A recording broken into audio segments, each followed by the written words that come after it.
الحمد للہ رب العالمین والصلاة والسلام علی سید الانبیاء والمرسلین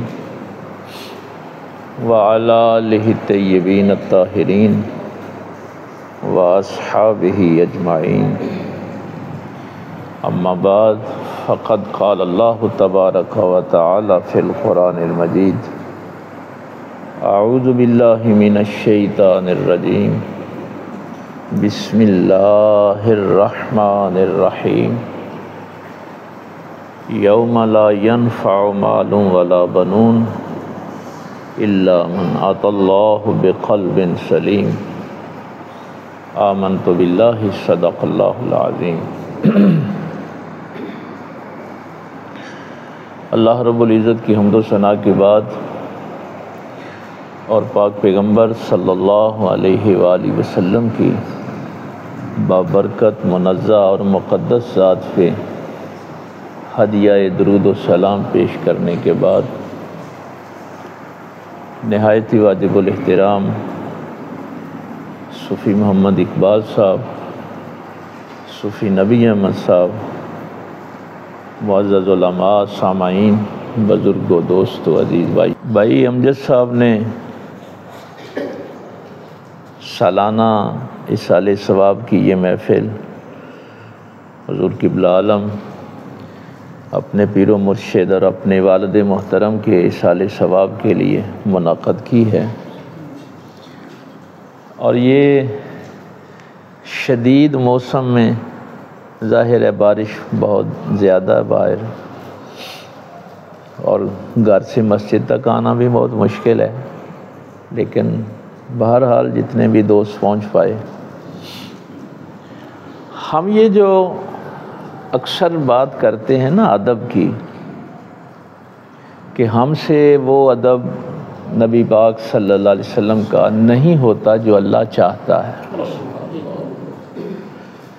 تو اس لیے پھر ہم نماز جب سلام پھیرتے ہیں تو پھر بھی استغفر اللہ کہتے ہیں، اللہ سے معافی مانگتے ہیں کہ مولا کریم تیری شیان شان اور تیرے محبوب کریم صلی اللہ علیہ وسلم کی شیان شان ہم نہ نماز کا احترام کر سکے نہ نبی پاک کا کر سکے، اور یہ احساس ہر وقت ذہن میں رہنا چاہیے۔ کسی موقع پہ یہ بات ہوئی تھی کہ پھر اللہ تعالیٰ کیسا ادب چاہتا ہے اپنے نبی کا، تو میں نے عرض کیا تھا اس وقت بھی کہ اللہ تو یہ چاہتا ہے کہ تم باوضو ہو کے قبلہ رخ ہو کے دو زانو ہو کے بیٹھ کے پھر نماز میں درود پڑھو۔ کبھی سوچا اس بات کو کہ درود کو بالکل نماز کے آخر میں رکھا، اور کس کیفیت میں رکھا کہ نبی پاک کو اگر سلام کہنا ہے، حضور پہ درود بھیجنا ہے، تو باوضو ہو کے دو زانو ہو کے قبلہ رخ ہو کے میرے نبی پہ درود بھیجنا۔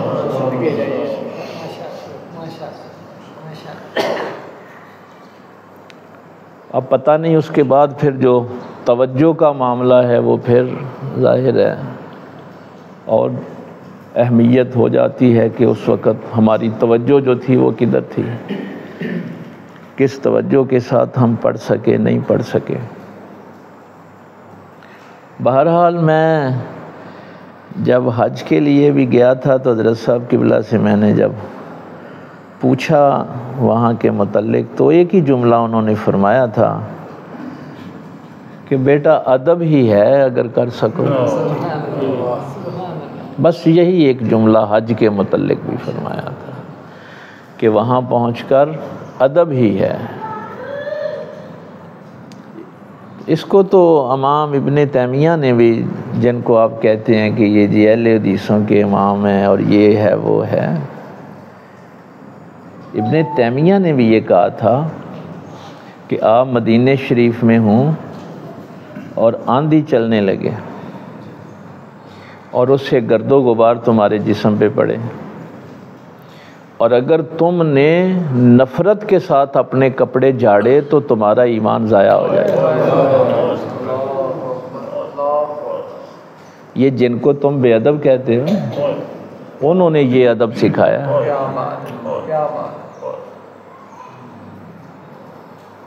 یہ تو اللہ تعالیٰ کی مہربانی ہے، اولیاء امت نے ہماری رہنمائی کی. ہم چونکہ اس مرحلے میں نہیں تھے. اگر آپ کو یاد ہو تو میں نے ایک موقع پہ کہا تھا کہ اللہ کب کہتا ہے کہ تم ابراہیم جیسی قربانی دو؟ اللہ کو پتہ ہے تم اس قابل نہیں ہو، تم نہیں اپنے بیٹے کے گلے پہ چھری رکھ سکتے. تو وہ جو بیت اللہ شریف کے قریب ہی مقام ابراہیم، جہاں ابراہیم علیہ السلام کے قدم لگے ہیں، جب آپ طواف کر لیتے ہیں نا تو پھر حکم ہے وَاتَّخِذُوا مِن مَقَامِ ابراہیم مُصَلَّى، کہ مقام ابراہیم پہ آپ نے نماز ادا کرنی ہے، 2 نفل پڑھنے.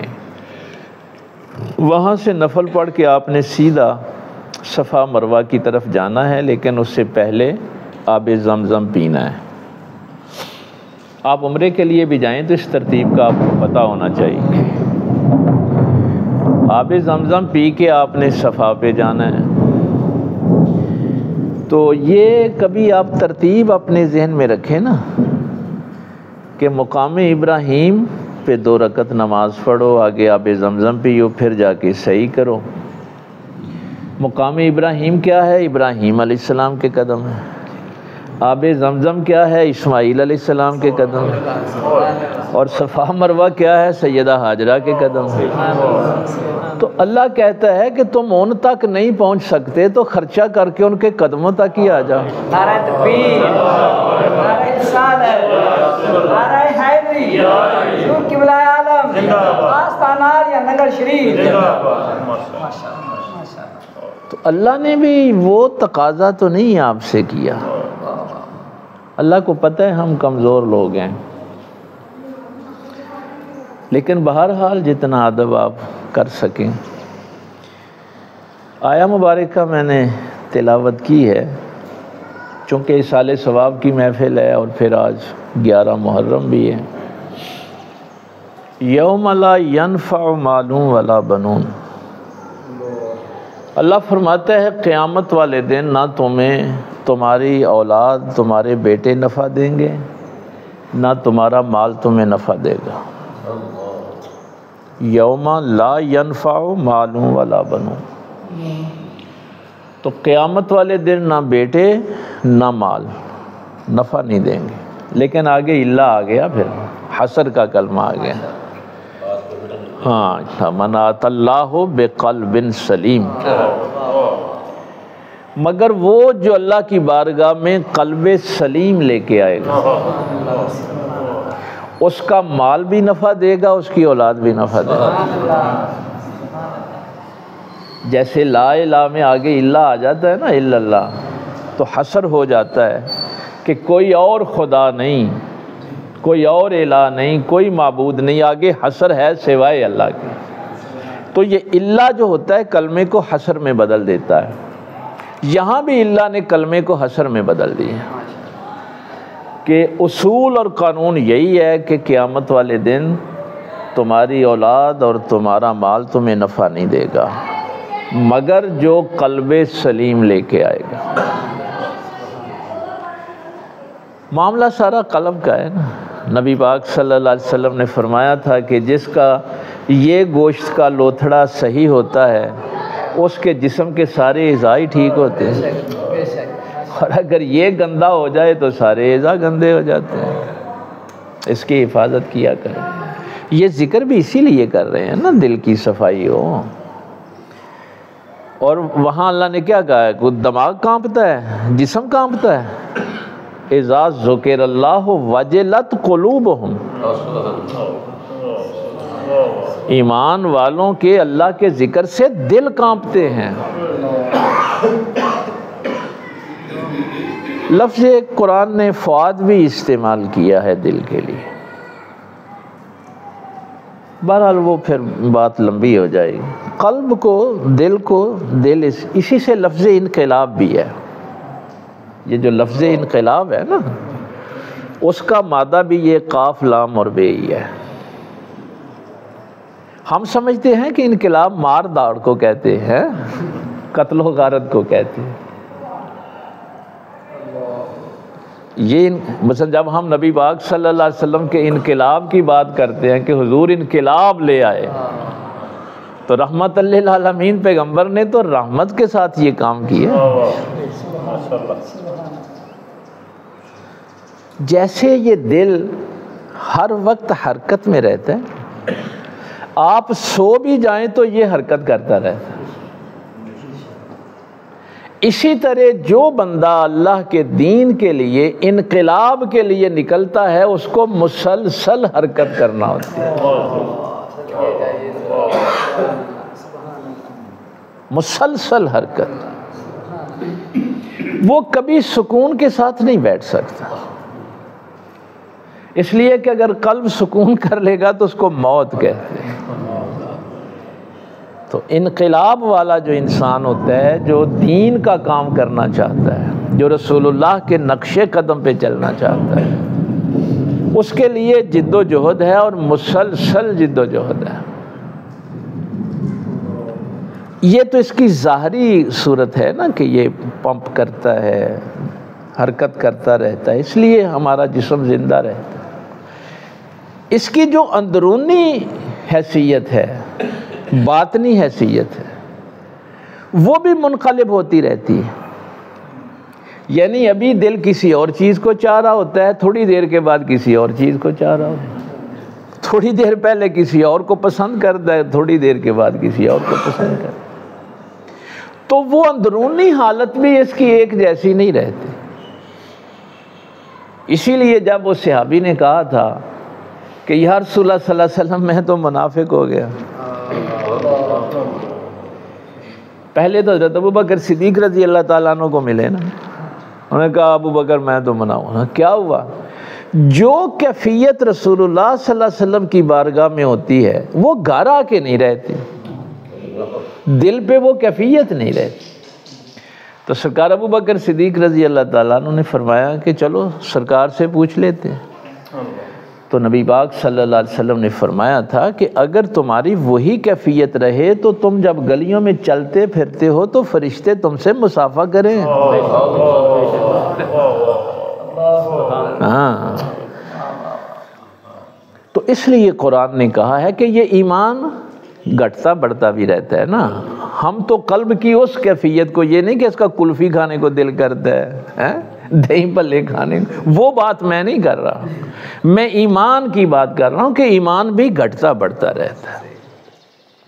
اگر اچھی محفل میں بیٹھ جائیں گے، ذکر کی محفل میں بیٹھیں گے، وَذَكِّرْ فَإِنَّ الذِّكْرَ تَنفَعُ الْمُؤْمِنِينَ، اگر تھوڑی دیر کے لیے آپ کسی جھوٹے کے پاس بیٹھ جائیں گے، وہ جو البدایہ والنہایہ میں امام ابن کثیر نے جو جملہ لکھا ہے سیرت کی کتاب میں کہ اذان تو دونوں طرف ہی ہو رہی تھی، یزید کے لشکر میں بھی اذان ہو رہی تھی، حسین کے لشکر میں بھی اذان ہو رہی تھی، نماز ادھر بھی ہو رہی تھی ادھر بھی ہو رہی تھی، ادھر بھی حافظ قرآن تھے، حاجی تھے۔ فرق کیا تھا؟ فرق یہ تھا کہ ایک قافلے کا امام سچا تھا، ایک کا جھوٹا تھا، بس اتنا سا فرق تھا۔ جب آپ سو جاتے ہیں تو پھر یہ دل حرکت کرتا رہتا ہے، یہ نہیں سوتا، یہ ریسٹ نہیں کرتا، آرام نہیں کرتا، اور پھر یہ کرتا کیا ہے؟ پھر یہ دماغ سے انفارمیشن لیتا ہے کہ سارا دن اس نے کام کاج کیا ہے،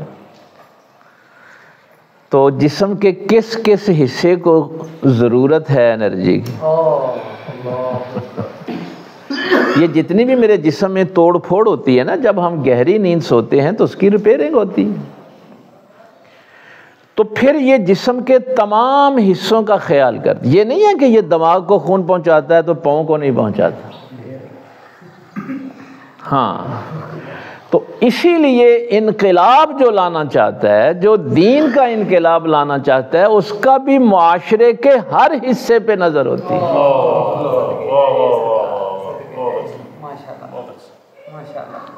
جیسے دل پورے جسم کو کنٹرول کرتا ہے نا، ویسے ہی ایک دین کا کام کرنے والا پورے معاشرے کا دھیان رکھتا ہے۔ کہاں پہ کوئی بیوہ خاتون ہے اس کو ضرورت ہے، کہیں یتیم کو ضرورت ہے، کسی بیمار کو ضرورت ہے، کسی کو ایمان کی ضرورت ہے، کسی کو ہدایت کی ضرورت ہے۔ یہی وہ جملہ تھا جہاں میں آپ کو لے کے آنا چاہتا تھا، جو سیدنا امام حسین رضی اللہ تعالیٰ عنہ نے فرمایا تھا کہ میں اصلاح امت کے لیے نکل رہا ہوں، اور اس سیرت کے لیے نکل رہا ہوں جو میرے جد رسول اللہ صلی اللہ علیہ وسلم کی سیرت ہے، رحمت للعالمین پیغمبر کی سنت ہے، جو ان کا زندگی گزارنے کا طریقہ ہے۔ تو میں اس کام کے لیے نکل رہا ہوں، اور عمل بالمعروف اور نہی عن المنکر کے لیے نکل رہا ہوں۔ تو اس لیے بھائی یہ جو لوگ دین کا کام کرتے ہیں نا، سورہ مدثر میں بھی اللہ تعالیٰ نے ایک بڑا جملہ فرمایا ہے، جب پہلی آیات آپ تلاوت کرتے ہیں نا، یا ایھا المدثر قم فانذر وربک، بیٹھ جائیں، تشریف رکھے، سانوں ہی گرمی لگ دی، ہاں بیٹھ جاؤ، اسی بھی گرمی چی بیٹھے، وثیابک فطہر والرجز فہجر۔ وہاں پہ یہ جو جملہ ہے نا، وَلِرَبِّکَ فَاصْبِرْ، اپنے رب کے لیے صبر کر، یعنی وہ زیادہ صبر ہم وہ کر رہے ہوتے ہیں جو اپنی ذات کے لیے کر رہے ہوتے ہیں، اس میں میرا ذاتی معاملہ ہوتا ہے، لیکن جب دین کی راہ میں کوئی دشواری آتی ہے تو وہ صبر اللہ کے لیے ہوتا ہے۔ تو وہاں بھی کیا ہے، اچھا شاید آپ جلدی اس کو سمجھ جائیں، یہ سورہ علم نشرح میں بھی نا، علم نشرح لک صدرک، اس کی آپ اگر نحوی ترکیب دیکھیں نا تو لکا درمیان سے نکال بھی دیں تو جملہ پھر بھی مکمل ہے، کوئی کمی نہیں ہے اس میں، علم نشرح صدرک۔ آگے ورفعنا ذکرک، لکا درمیان سے نکال بھی دیں تو جملہ مکمل ہے، کوئی اس میں کمی نہیں ہے۔ لیکن مفسرین نے یہاں یہ جو جملہ کہا ہے کمال کا کہا ہے کہ یہ لاکا جو ہے یہ بتاتا ہے کہ اللہ کی نبی سے محبت کیا ہے۔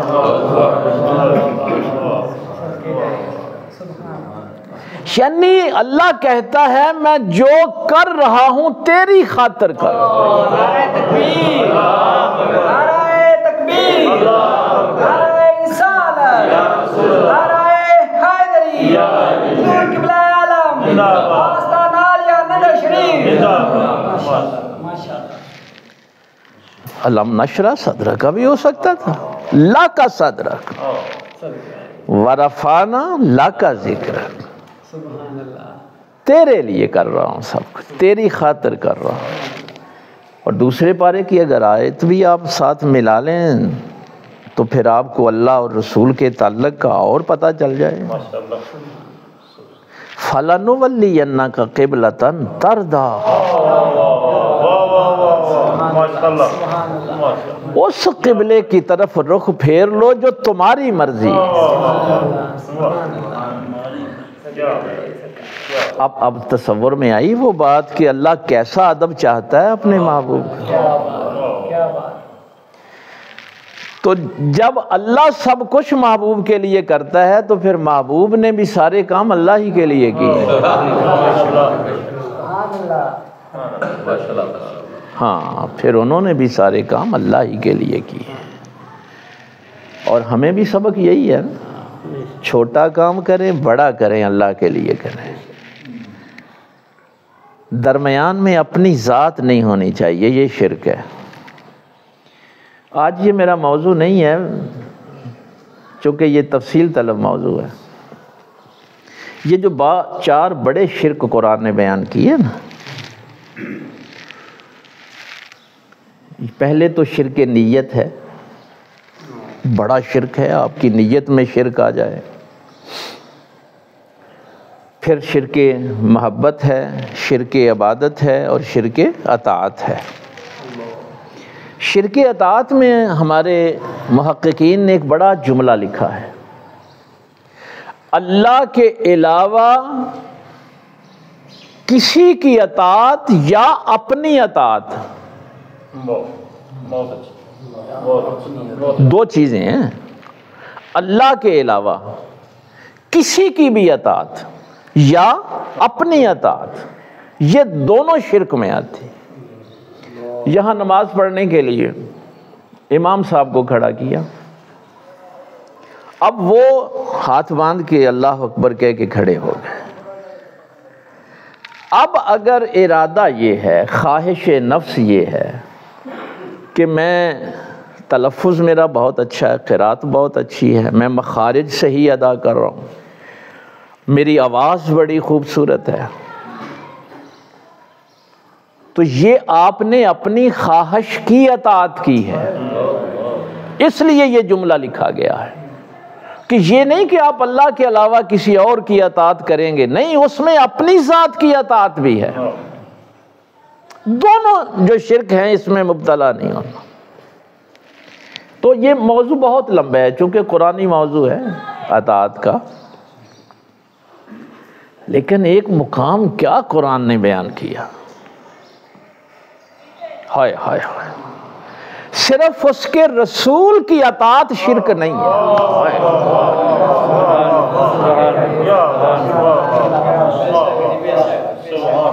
باقی ہر کسی کی اطاعت شرک ہے۔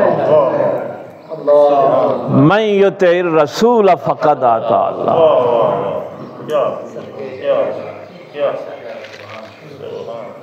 اس لیے ہم ان سے کہتے ہیں کہ توحید ہم سے سیکھو آگے ہیں جو قرآنی توحید ہے۔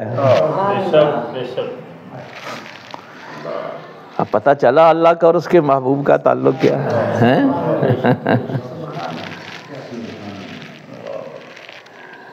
یہ جب یمن فتح ہوا تھا نا، یہ سورہ توبہ میں،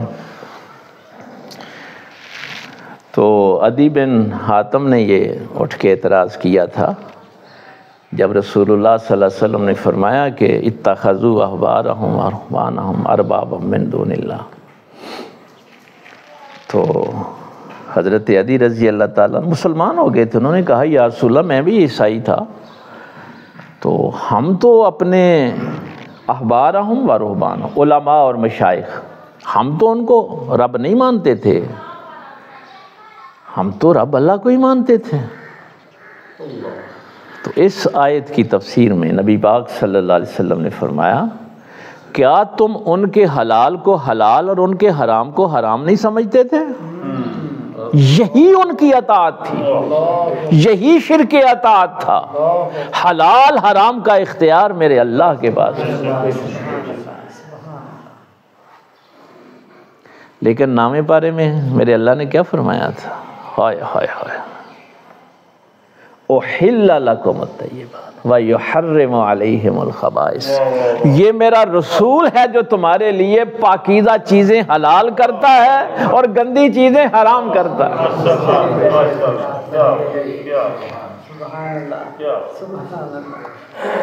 اس لیے میں نے کہا کہ یہ موضوع بہت لمبا ہے، لیکن اس بات کا بھی کیا کریں کہ سیدنا امام حسین رضی اللہ تعالیٰ عنہ نے دین کی عزت تو بچائی، اللہ کے دین کی حفاظت تو کی، رسول اللہ صلی اللہ علیہ وسلم کی شریعت کی، دین کی حفاظت فرمائی، لیکن اس حفاظت کے لیے جن مصائب میں سے ان کو گزرنا پڑا، جن تکالیف میں سے گزرنا پڑا، ایسے ایسے بدبخت انسان بھی سننے کو بھی ملتے ہیں، دیکھنے کو بھی ملتے ہیں۔ ہم تو کبھی نہیں روئے تھے، وہ اسی نہیں حسین دا اس طرح ذکر کر دے کہ اسی روئیے پہ. یہ کمینگی کی انتہا ہے. دونوں حدیثیں صحیح احادیث. ایک خواب جو سیدہ ام سلمہ رضی اللہ تعالیٰ عنہ کو آیا اور ایک عبداللہ ابن عباس رضی اللہ عنہ. اب نبی تو اس غم میں رو رہا ہو اور امتی کہے کہ منو تے نہیں کربلا تے کدی رونا ہے. یہ کمینگی کی انتہا ہے نا. تجھے رونے کی کیا ضرورت ہے؟ روئے تو نبی کی بیٹی زینب روئے نا جو اس مصیبت میں سے گزری ہے. تو یہ ممبروں پہ بیٹھ کے یہ جملے کہے جا رہے ہیں. روئے تو حسین کی بیٹی سغرا مدینے میں بیٹھ کے روئے ہیں. مولانا روم نے کیا لکھا ہے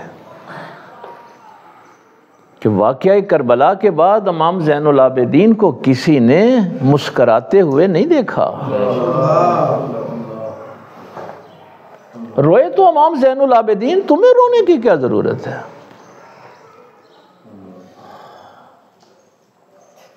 میں ایک جملہ آپ کو عرض کر دوں. کوئی وابی ہو، دیوبندی ہو، شیعہ ہو، اہل حدیث ہو، اس غم میں شریک وہی ہوتا ہے جس کا رسول اللہ سے تعلق ہے. اگر اللہ کے نبی سے تعلق ہوگا نا تو پھر یہ غم سانجھا ہو جائے گا، کامن ہو جائے گا، مشترک ہو جائے گا.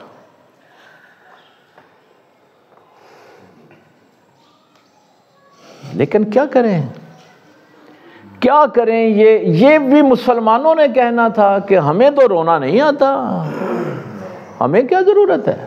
روئیں نبی پاک جن کی آل نے قربانی دی ہے، جو ان مصیبتوں میں سے گزرے ہیں. تمہیں رونے کی کیا ضرورت ہے؟ روئیں امام زین العابدین، سیدہ زینب روئیں، نبی کی بیٹیاں روئیں. تمہیں کیا ضرورت ہے رونے کی؟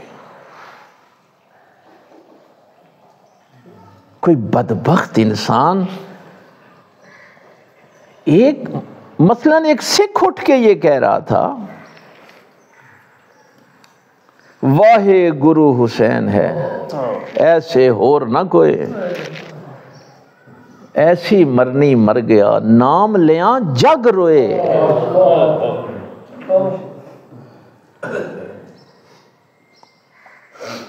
تو اگر مثلا یہی 11 محرم کی صبح کو اگر آپ پڑھیں، ان بدبختوں نے اس قافلے کو جان بوجھ کے لاشوں کے قریب سے گزارا کہ ہم نے تو اپنے جتنے بھی یزیدی فوجی ہیں ان کو دفن کر دیا ہے، اور پیغمبر کی اہل بیت بے گور و کفن صحرا میں پڑے ہوئے ہیں. تو وہاں سے قریب سے پھر اس قافلے کو گزارا گیا تکلیف دینے کے لیے. تو وہ جملے سیدہ زینب کے کبھی آپ پڑھیں، جب آپ کی سواری وہاں سے گزری تھی تو انہوں نے کہا تھا واہ محمدہ واہ محمدہ. نانا جان آپ کی تو شان، زمین و آسمان کی مخلوقات سب فرشتے آپ پہ درود و سلام پڑھتے ہیں.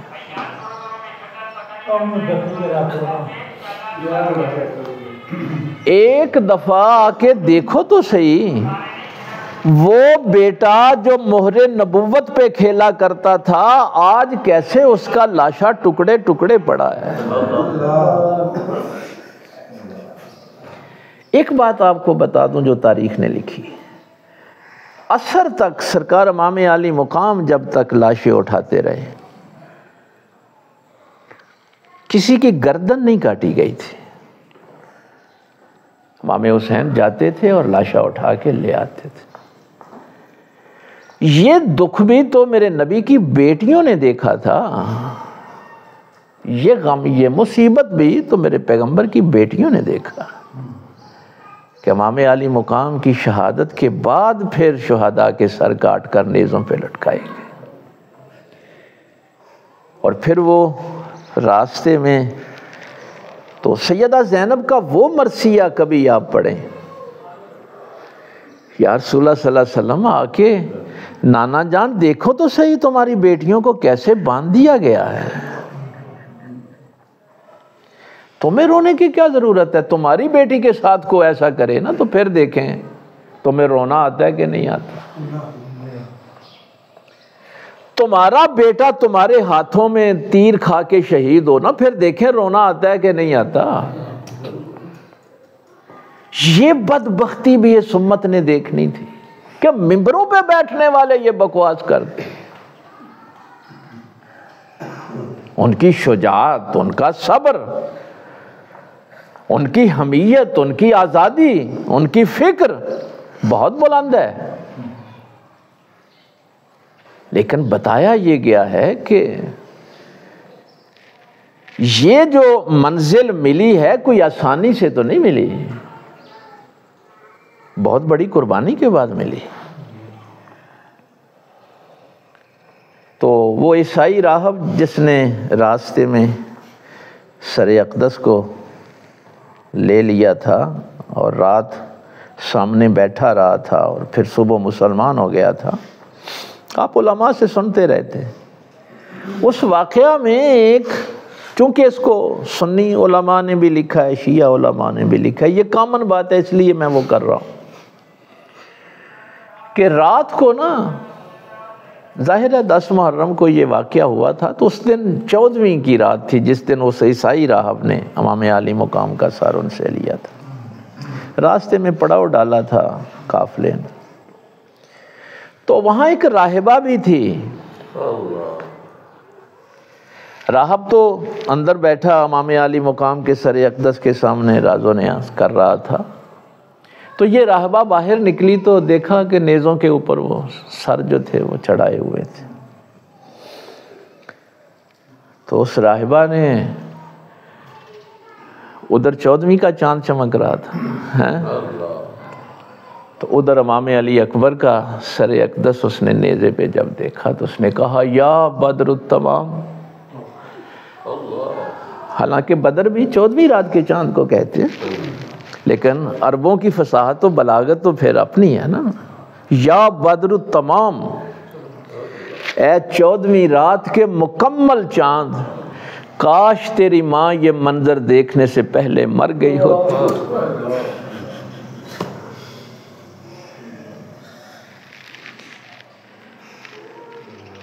یہ تو ایک عیسائی عورت تھی جو وہاں گریہ کر رہی تھی، اور مسلمان کہیں کہ ہمیں رونا نہیں آتا، سیدہ ام سلمہ تو روئیں، ام المومنین کو انصاری عورتوں نے روتے دیکھا تھا نا، کم از کم اس حدیث کو ہی پڑھ لو،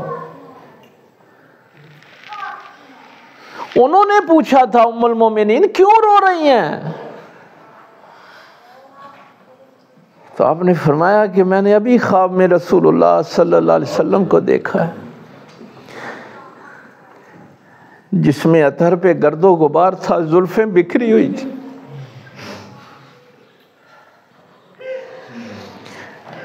اور سرکار نے فرمایا میں ابھی کربلا سے آ رہا ہوں، اور پھر میں جب بیدار ہوئی تو میں نے باغ کے جا کے وہ شیشی دیکھی جس میں رسول اللہ نے مجھے وہ مٹی دی ہوئی تھی، اور وہ خون بن گئی۔ ام المومنین کو تو پتہ ہے کہ رونا ہے، رسول اللہ کی یہ کیفیت دیکھ،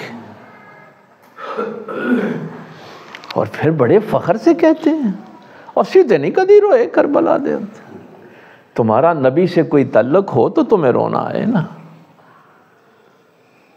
پڑھو تو صحیح، کبھی کوئی کتاب پڑھو تو صحیح، جنات کے رونے کی آوازیں آئی تھیں، آسمان سرخ ہو گیا تھا،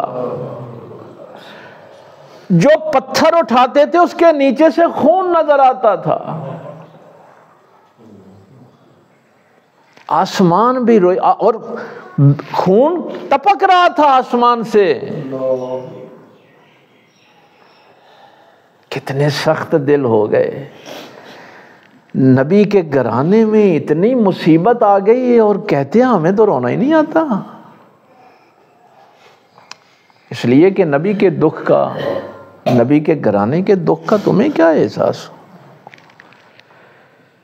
میرے حضور بادشاہ دو جہاں مختوم علاء الدین علی احمد صابر کلیری رحمۃ اللہ تعالی علیہ، یہ جو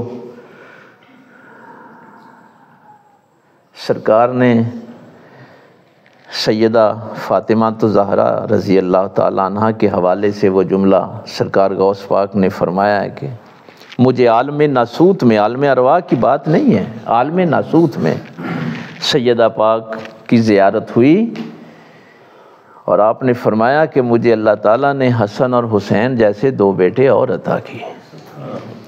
تو میں نے پوچھا کہ اماں جان وہ کون ہے؟ تو فرمایا حسن کی جگہ تو ہے اور حسین کی جگہ علی احمد صابر ہے. تو سرکار صابر پیا سرکار محرم کا چاند طلوع ہوتا تھا تو آنسو بہانا شروع کر دیتے تھے. تو کسی نے پوچھا تھا کہ حضور آج سے ہی فرمایا جو ہی محرم طلوع ہوتا ہے ہمارے زخم تو تازہ ہو جاتے ہیں. گھر والے ہیں نا. خدا کا خوف کھائیں یار، کس دور میں ہم زندہ ہیں.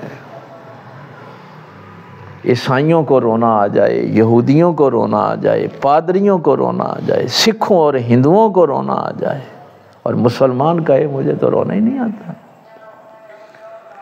تو یہ مصائب میں سے میں دیکھیے جو بات کر رہا تھا کہ یہ سارے مصائب، یہ ساری تکالیف کیا اپنے لیے برداشت کی ہیں؟ وَلِرَبِّكَ فَاصْبِرْ، یہ سب کچھ برداشت کیا ہے تو اپنے رب کے لیے کیا. صبر کرنا ہے تو اپنے اللہ کے لیے کرو، اپنے رب کے لیے کرو. صبر وقتی طور پہ مشکل ہوتا ہے لیکن ہمیشہ کے لیے اس کا فائدہ ہوتا ہے. حرام وقتی طور پہ تمہیں خوش کرتا ہے لیکن ہمیشہ کے لیے نقصان کرتا ہے. میں تو پوری دنیا میں دیکھ رہا تھا کہ کیا یہ صرف للر شریف میں ذکر ہو رہا ہے؟ پسرور میں بھی، سیالکوٹ میں بھی، لاہور میں، کراچی میں، لکھنؤ میں، بمبئی میں، واشنگٹن میں، فرانس میں، جرمنی میں.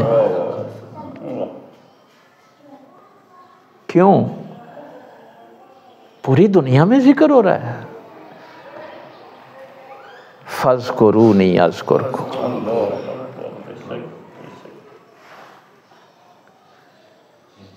نہیں، آپ میں جہاں لے جانا چاہتا ہوں آپ وہاں نہیں پہنچے ابھی.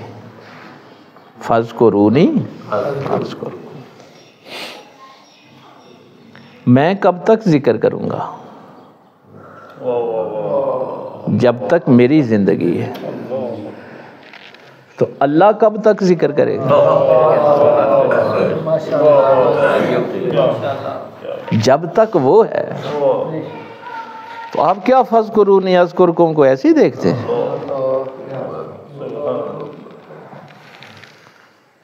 اس لیے یہ جو میں جملہ اکثر آپ سے کہتا ہوں اللہ تو کوئی اور والا ہوئے تو نہ دا ذکر بند کرائے نہ کو رب سے زیادہ طاقت والا ہے نہ ان کا ذکر بند ہو سکتا ہے. اس لیے یہ جو میرے پاک پیغمبر صلی اللہ علیہ وسلم نے حکم دیا تھا کہ اپنی آنے والی نسل کو رسول اللہ کی محبت، قرآن کی محبت اور حضور کی اہل بیت کی محبت دے کے مرنا. یہ ہے مشن، یہ ہے کام ہمارا. کبھی تو اپنے بچوں کو بٹھا کے علی اصغر کا قصہ سنائیں، اونو محمد کا سنائیں، وہ بھی بچے تھے. کبھی تو امام مسلم کے بچوں کا بھی ذکر ان کو سنائیں. ہماری ماؤں کو بھی سارا دن یہی ہوتا ہے کہ کچن میں فلاں چیز کم ہو گئی، فلاں کم ہو گئی، فلاں کم ہو گئی ہیں. یہ کبھی نہیں ہوا کہ ہم اپنے بچوں کو نبی کے بچوں کا بھی کوئی سبق سکھا دیں. میں نے شاید کسی موقع پہ بتایا تھا آپ کو کہ میں اس وقت دوسری کلاس میں پڑھتا تھا جب میری ماں نے مجھے واقعہ کربلا یاد کروا دیا تھا۔ حضرت امام مسلم کی شہادت بھی بیان کرتی تھیں، خود بھی روتی، ہم بھی روتے، اور پھر واقعی جب امام مسلم کے بچوں کا وہ ذکر سنایا کرتی تھی۔ کتابوں میں تو بہت بعد میں ہم نے پڑھا، اس لیے اپنے گھروں میں یہ ماحول پیدا کریں کہ نبی پاک کے بچوں کا ذکر بھی سنایا کریں لوگ۔ تو پھر قرآن کہتا ہے کہ یہ قلب سلیم جو لے کے آئے گا اس کی اولاد بھی نفع دے گی، اس کا مال بھی نفع دے گا، لیکن باقی کسی کو نہ مال نفع دے گا نہ اولاد نفع دے گا۔ اللہ تعالیٰ عمل کی توفیق دے۔ وآخر دعوانا الحمدللہ رب العالمین۔